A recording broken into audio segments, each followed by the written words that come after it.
बिना माँ बाप का बेटा। रूपा और शेखर सरिता विहार में रहते हैं। वो अपनी जिंदगी में बेहद खुश होते हैं। दोनों का शौर्य नाम का एक बेटा भी होता है, जिस पर दोनों ही अपनी जान छिड़कते हैं।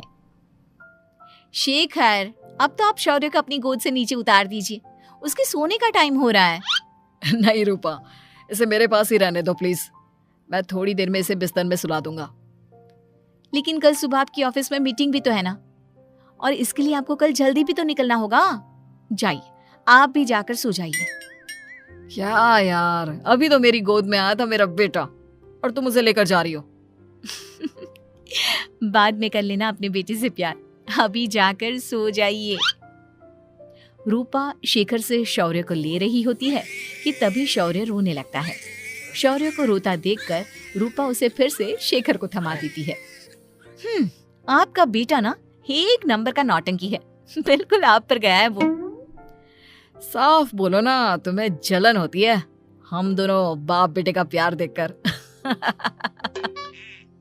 पहले बड़ा तो होने दो तुम शौर्य को, फिर देखना वो सबसे ज्यादा मुझे ही प्यार करेगा। देखते हैं। ऐसे ही दिन बीतते चले जाते हैं और एक दिन कैंसर की बीमारी के चलते रूपा की मौत हो जाती है।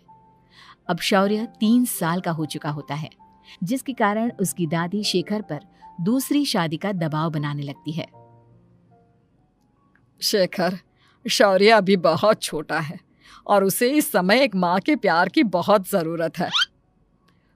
माँ, मुझे दूसरी शादी नहीं करनी। क्या पता जो दूसरी औरत आएगी वो मेरे बेटे को एक माँ का प्यार दे या ना दे।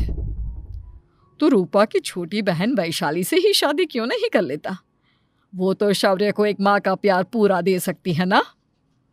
मैंने कहा ना माँ, मुझे दूसरी शादी नहीं करनी, और अपनी ही पत्नी की बहन से तो हरगिज नहीं। ऊपर से अगर रूपा देख रही होगी तो वो क्या सोचेगी? अपने लिए ना सही, लेकिन तुझे शौर्य के लिए तो शादी करनी ही पड़ेगी ना बेटा। शेखर कुछ कहता उससे पहले ही अंजुमन उसे रूपा की कसम दे देती है, जिसके आगे मजबूर होकर शेखर शादी के लिए हामी भर देता है। देखो वैशाली, मैंने तुमसे शादी सिर्फ अपने बच्चे के लिए की है। मैं चाहता हूं कि तुम उसे एक माँ का भरपूर प्यार दो। शौर्य, आपके साथ साथ मेरा भी कुछ लगता है। अगर आप मुझसे शादी नहीं भी करते तब भी मेरा प्यार शौर्य के लिए कभी कम या ज्यादा नहीं होता। शादी के कुछ दिनों बाद ही शेखर की माँ की भी मौत हो जाती है। वैशाली शौर्य को एक माँ से भी बढ़कर प्यार देती है। शौर्य को लेकर वैशाली का यूं निस्वार्थ प्यार देखकर शेखर को भी उससे प्यार हो जाता है और कुछ सालों बाद शेखर और वैशाली का भी लड़का हो जाता है। लेकिन इसके बाद वैशाली का शौर्य को लेकर बर्ताव बदलने लगता है। वैशाली, मैं देख रहा हूं तुम आजकल शौर्य का जरा भी ध्यान नहीं रख रही हो। मुझे पता नहीं था कि आदित्य के होने के बाद तुम इतना बदल जाओगी। आदित्य मेरा अपना सगा खून है और शौर्य दीदी का, फिर मैं दोनों में अंतर कैसे नहीं करूं? माँ भले ही दोनों की अलग अलग है, लेकिन पिता तो एक है ना। अगर मुझे पहले पता होता कि तुम इतनी जल्दी बदल जाओगी तो मैं कभी तुमसे शादी ही नहीं करता। हाँ, तो किसने कहा था आपसे मुझसे शादी करने के लिए? मैं थोड़ी ना आई थी आपके पास, आपकी माँ ही आई थी मेरे घर आपका रिश्ता लेकर। वैशाली, मुझे तुमसे ऐसी उम्मीद नहीं थी। गुस्से में शेखर अपना पैर पटकता हुआ शौर्य को वहां से लेकर चला जाता है। पापा, मम्मा मुझसे प्यार क्यों नहीं करती? क्या मैं उनका सगा बेटा नहीं हूँ इसलिए मुझसे प्यार नहीं करती? मम्मा नहीं करती तो क्या हुआ बेटा, पापा तो करते हैं ना आपसे प्यार। कुछ दिनों के बाद, आज तुझे खाना पीना कुछ नहीं मिलेगा, चल चुपचाप से अपने रूम में जाकर सो जा।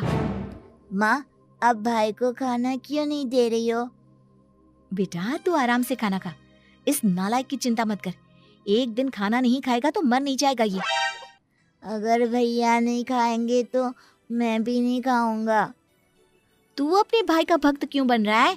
ये तेरा सौतेला भाई है, सगा नहीं जो तू लक्ष्मण बन रहा है। माँ, आपको इतना भी नहीं मालूम? श्री राम और लक्ष्मण सगे भाई नहीं थे। श्री राम माता कौशल्या और लक्ष्मण माता सुमित्रा की कोख से जन्मे थे। दोनों के सिर्फ पिता एक थे लेकिन माँ अलग थी। मुझे ज्यादा ज्ञान देने की जरूरत नहीं है। ये सतयुग और त्रेता युग नहीं है, समझे? आया बड़ा भाई का चमचा। इतना कहकर वैशाली वहां से चली जाती है, जिसके कुछ टाइम बाद शिखर वहां आता है और आदित्य उसे सारी बात बताता है।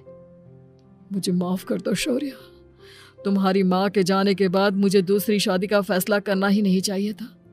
अगर मैं दूसरी शादी नहीं करता तो शायद आज तुम्हारी ये हालत ना होती। नहीं पापा, अगर आप शादी नहीं करते तो मुझे आदित्य जैसा छोटा भाई कभी नहीं मिलता। थैंक यू मुझे इतना अच्छा भाई देने के लिए। तुम दोनों हमेशा ऐसे ही साथ रहना, फिर कोई भी तुम दोनों का कुछ नहीं बिगाड़ पाएगा। चलो मैं तुम दोनों को आइसक्रीम खिला कर लाता हूँ, बहुत भूख लग रही है ना। शिखर शौर्य और आदित्य को आइसक्रीम दिलाने लेकर जाता है।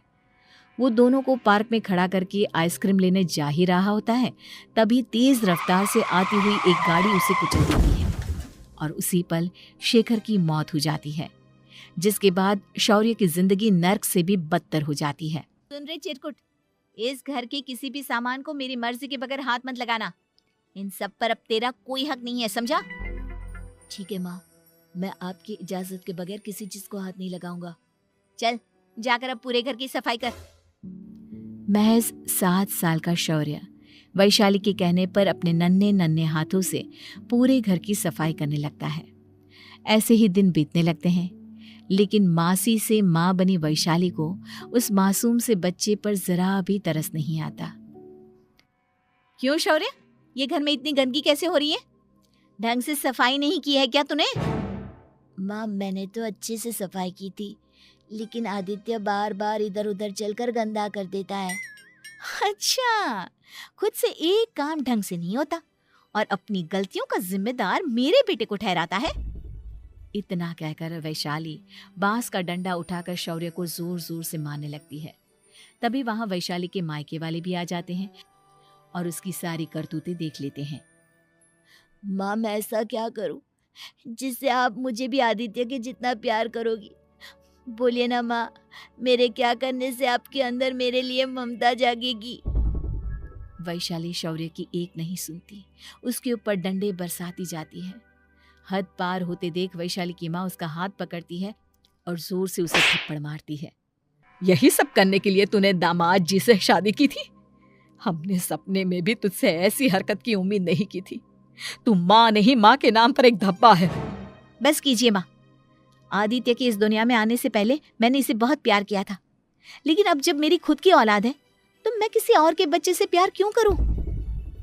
अरे नालायक औरत, जिसे तू किसी और का बच्चा कह रही है वो तेरी खुद की सगी बहन का बच्चा है। बहन है तो क्या हुआ, मेरे अपने बच्चे से बढ़कर तो नहीं हो सकता ना ये कभी। अगर यही बात थी तो तू हमें पहले बता देती, हम शौर्य को अपने साथ ले जाते। उसे इस तरह प्रताड़ित करने की क्या जरूरत थी? अगर आपको लेकर जाना है ना तो ले जाइए इसे, मैं नहीं रोकूंगी। नहीं माँ, मुझे कहीं नहीं जाना, मुझे आपके साथ ही रहना है। मैं तेरी कोई माँ बाबा नहीं हूँ, तेरी माँ मर चुकी है, समझा? अब निकल जा मेरे घर से।